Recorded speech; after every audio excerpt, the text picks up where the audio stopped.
அடிக்கடி சொல்றதுதான் இந்த மாதிரி விஷயத்தை யூஸ் டு அப்படின்னா வுட்டுக்கு ஈக்குவல். ஹாவ் டு அப்படின்னா மஸ்டுக்கு ஈக்குவல். அடுத்த வாட்டி கேட்கிறப்ப சொல்லணும் கரெக்டா. ஆட் டு அப்படின்னா ஷுட்டுக்கு ஈக்குவல். பி ஏபிள் டு அப்படின்னா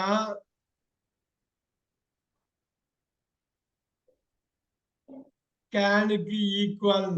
இதையும் அதையும் கம்பைனே பண்ணக்கூடாதுன்னு அர்த்தம். இதையும் அதையும் சேர்த்துடக்கூடாது.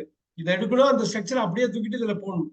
பி ஏபிள் டுனா கேனுக்கு ஈக்குவல். வாஸ் பாருங்க, வேர் எழுதுற ஒரு வார்த்தை போட்டுங்க. ஏபிள் டுனா குட். என்ன பிரமாதமா வந்துருச்சு பாருங்க.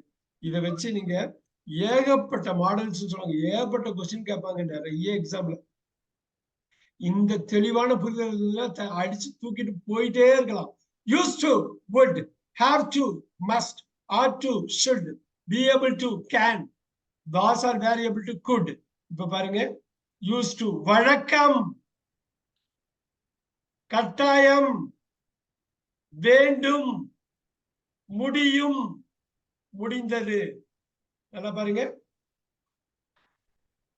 வழக்கம், வேண்டும், இது கட்டாயம், வழக்கம், கட்டாயம், வேண்டும், முடியும், முடிந்தது. தமிழ் எழுதிக்கலாமா? எழுதுங்க எழுதுங்க எழுதுங்க.